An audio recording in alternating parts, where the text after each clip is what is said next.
Buenas noches, estimados amigos.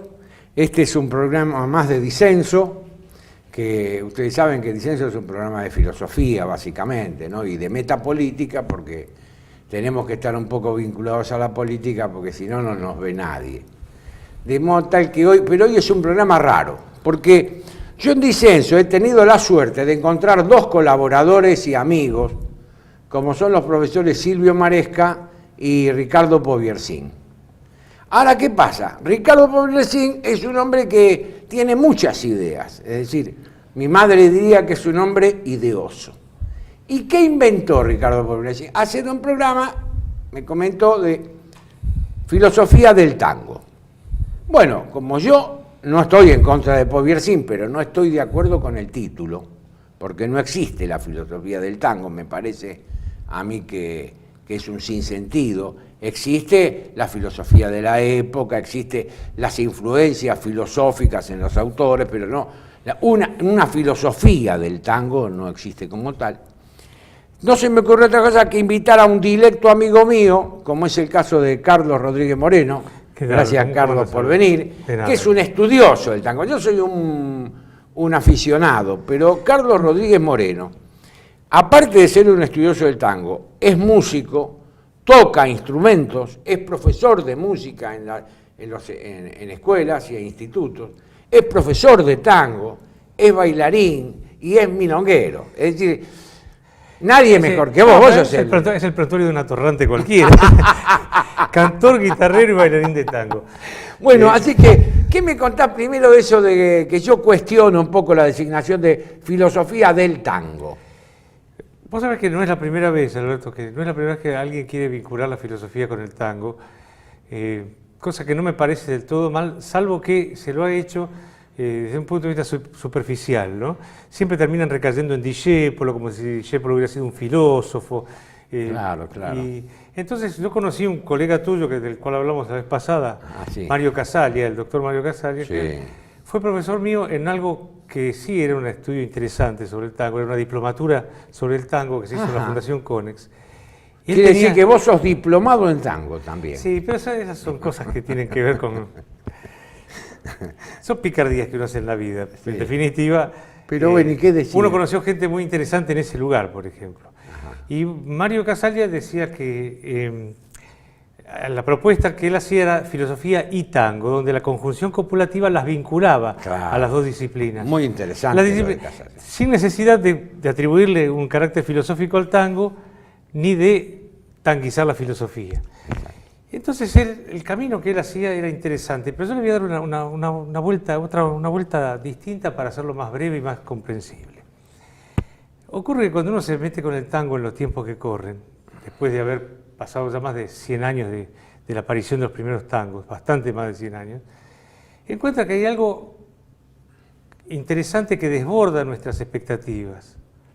Porque como género musical podría ser un género arqueológico, y podríamos decir en el Buenos Aires de 1890, el de 1900, de 1910, del 20, del 30, del 40, el tango ocupaba un lugar central y luego comenzó un declive y una aparente desaparición. Entonces, bueno, esto quedaría en el terreno de los historiadores, de los arqueólogos del tango, de los arqueólogos de la cultura, y el tango tendría un certificado de defunción elegante en ese sentido. Claro.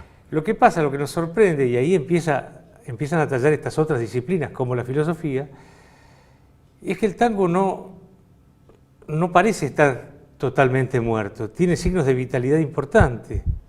Claro.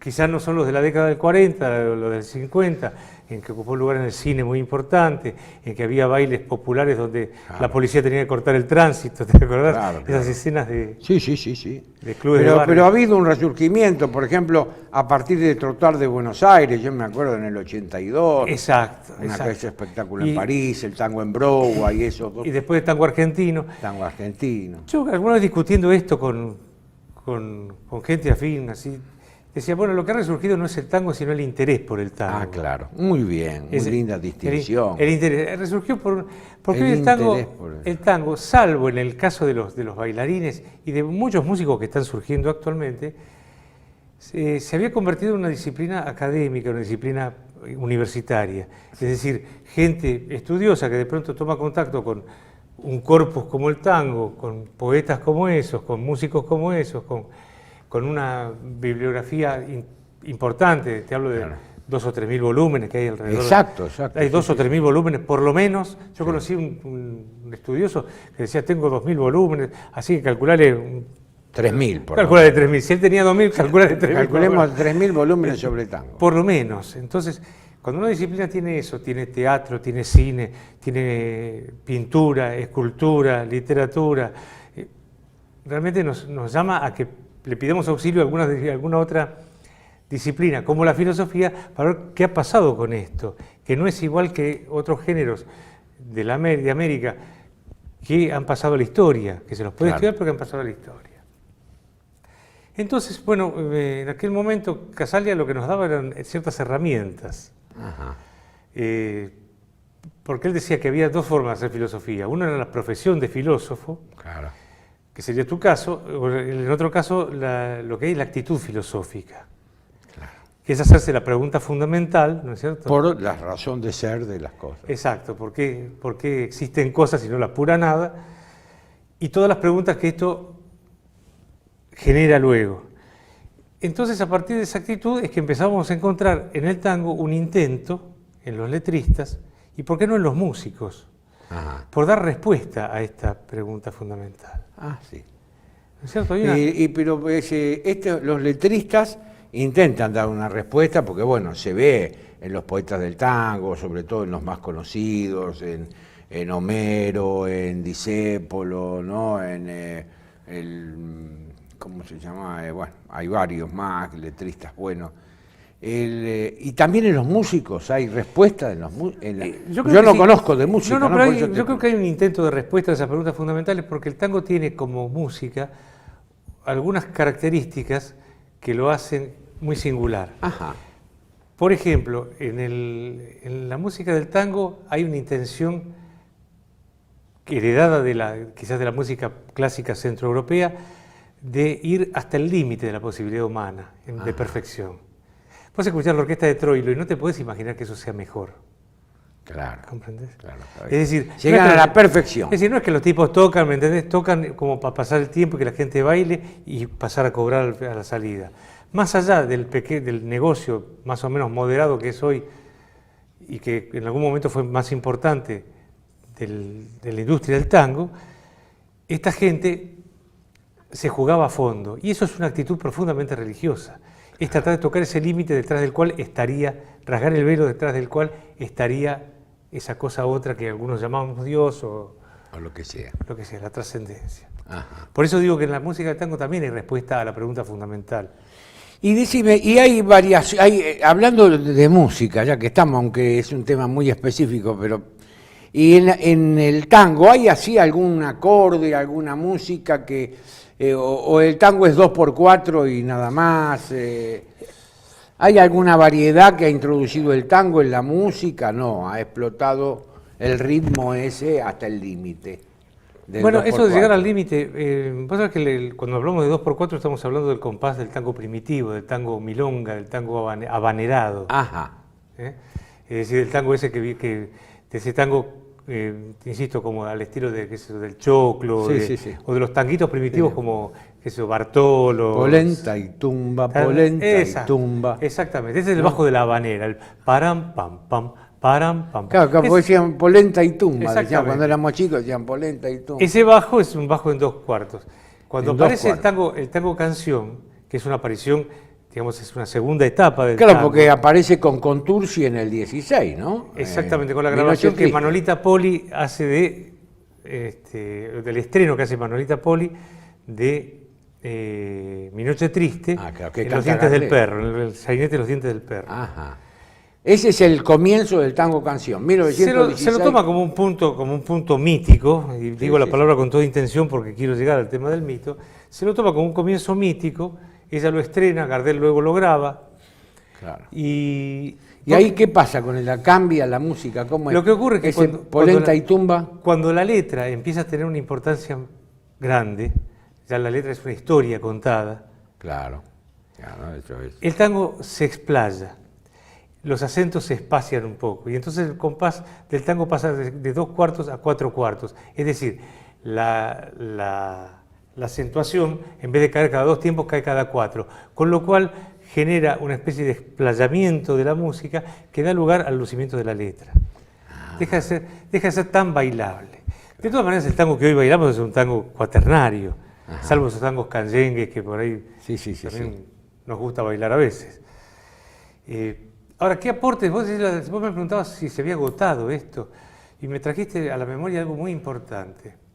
Yo tuve la bendición de haber tratado y haber sido de alguna forma amigo de Ismael Spitalnik, el que fue arreglador de Troilo, bandoneonista de Pugliese, un hombre que era un caballero, un hombre maravilloso, muy culto, y que decía, yo lo traté en un curso de arreglos orquestales, y Ismael decía que justamente esta cuestión de la frase o de la célula musical de 2 compases que se repite, que tiene la otra semifrase y cierran la sección y viene la otra sección y repite la primera, toda esta forma acotada hizo que se agotaran un poco las posibilidades del tango, que era muy difícil ya hoy no repetir.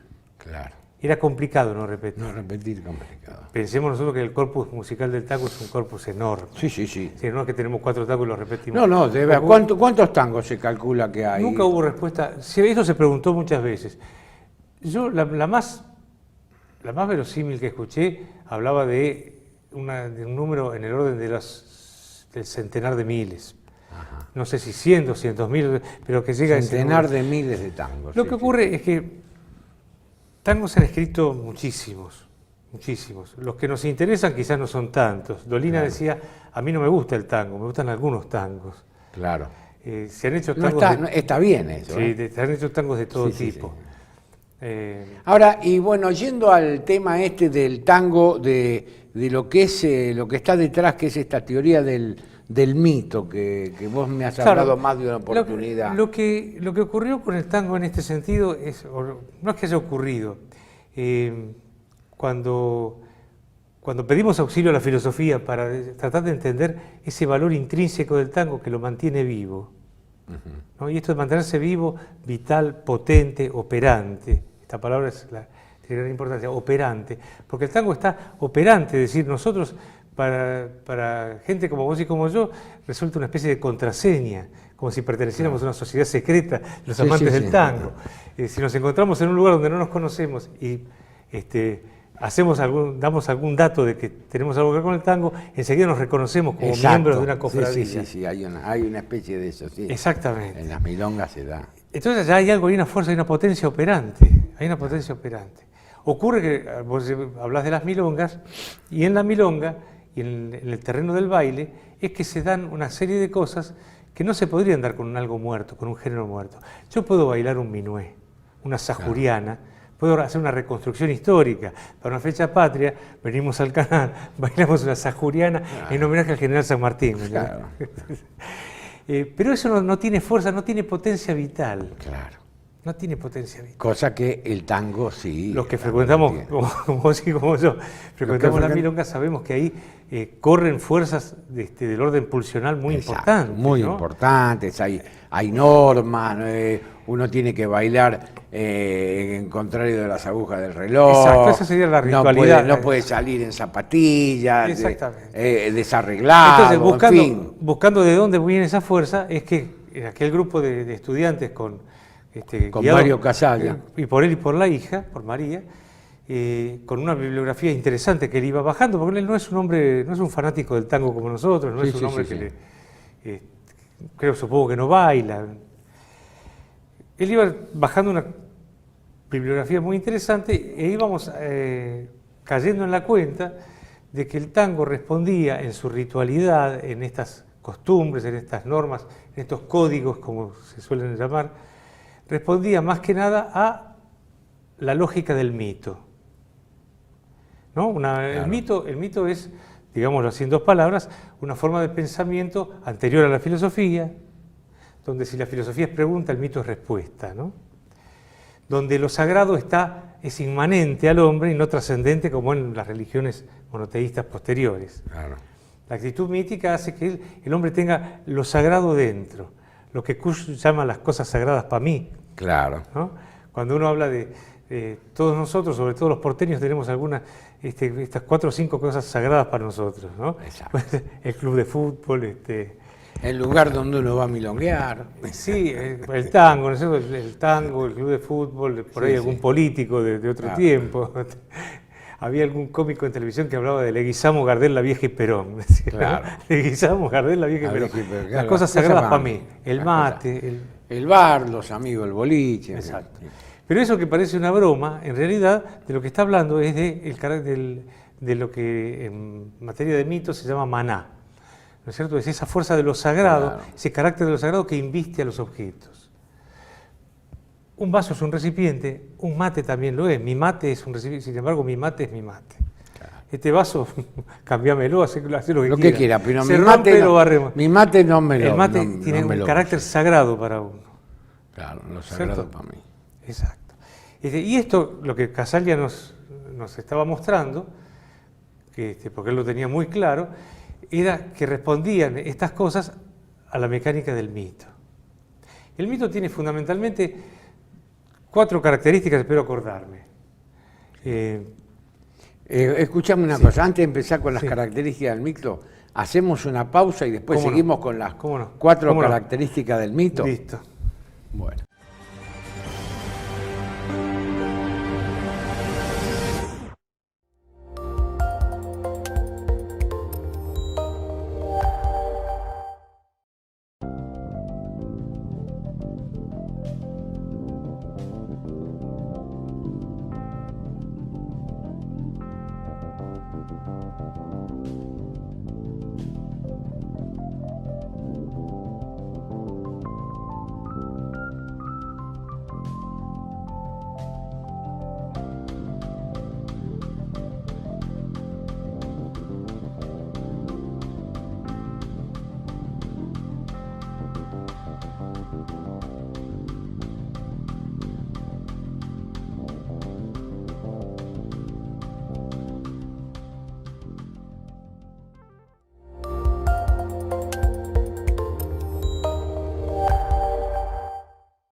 Acá seguimos en compañía de Carlos Rodríguez Moreno y habíamos quedado en las 4 características del mito, Claro, con cuando- referencia al tango. Vuelvo un poquito para atrás. Sí, ¿Por qué echamos mano? Porque la gente se puede preguntar por qué echamos mano de la filosofía del estudio del mito en relación con el tango.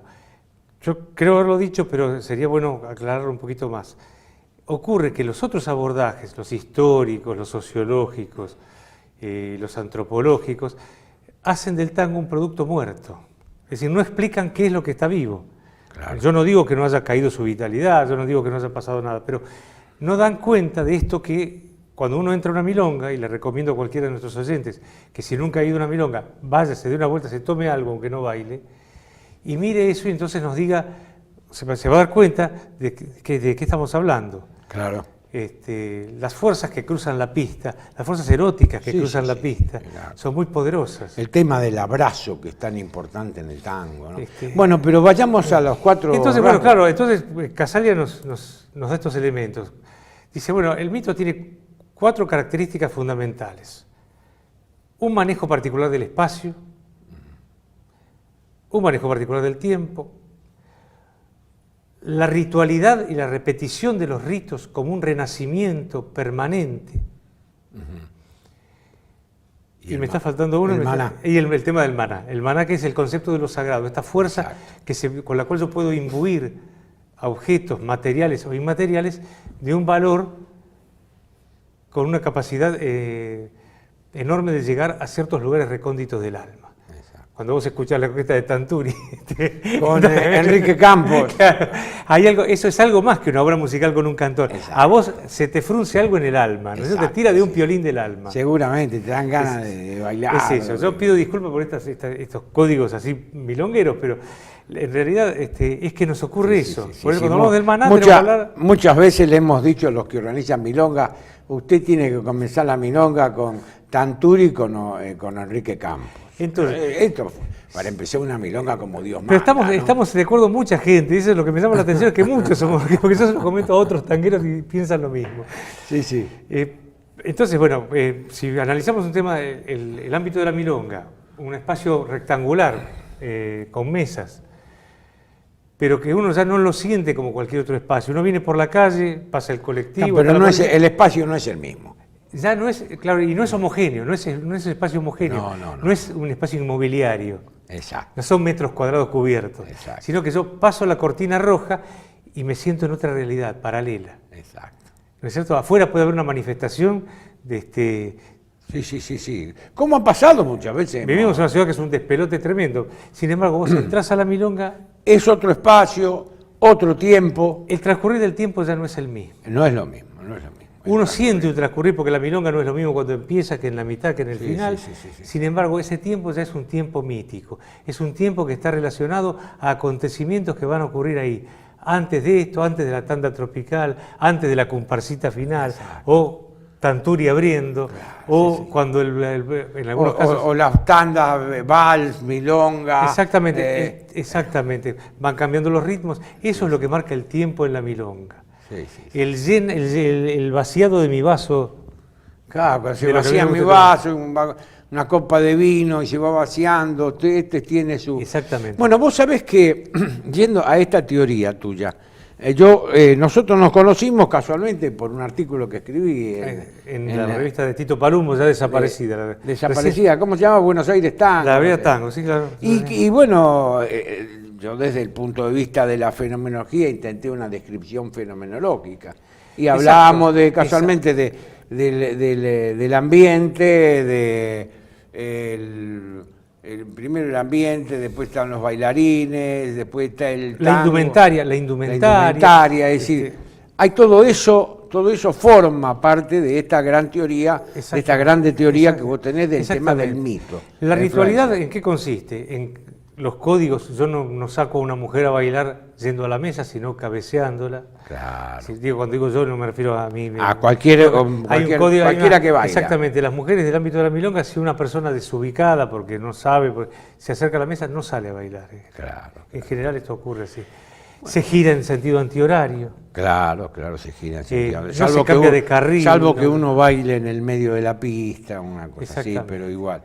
Bueno, yo creo que bastante hemos dicho sobre el tema mejor dicho, has dicho vos sobre el tema del tango. Yo te quedo agradecido porque yo tengo, lo que no quería era hacer un programa para hablar sobre las letras de tango. Porque hablar sobre las letras de tango supone todo un ejercicio filosófico y literario, que bueno, que no es la temática que me propongo, pero vos sabés, pero te quiero hacer una pregunta, porque está Ricardo Piglia, que enseña literatura en Estados Unidos, es un hombre mimado por la República de las Letras, un buen profesor de literatura, y yo tenía una cita, ahora no la traje porque no vino acá, no la pude imprimir, pero una cita donde dice él en un curso de historia del tango, dice, en el año 56 con el último café se terminó el tango. Sostiene él. Entonces hace toda una diciendo, bueno, esto se terminó en el 56. Ahora, ¿qué pasa? Yo pienso como vos, que el tango puede haberse apocado, puede haberse disminuido, ya no es multitudinario, etcétera, etcétera, pero yo noto que es algo vital. Claro, no sé si vincularlo al vitalismo de Ortega, pero el tango es algo vital. Yo tengo una postura totalmente contradictoria. La mía es contradictoria. Por un lado he escrito alguna vez sobre esta posibilidad o sobre la idea de que el tango haya muerto, basándome en un testimonio de mi propio padre, otro de García Jiménez. Claro. y otro de Dolina. Dolina dice que el tango es un corpus cerrado. Sí. Como que ya ahí al Sí, interior sí, ya bueno, no pasa la tesis nada. de Piglia. Exactamente, el corpus cerrado que no. Es la tesis de Piglia.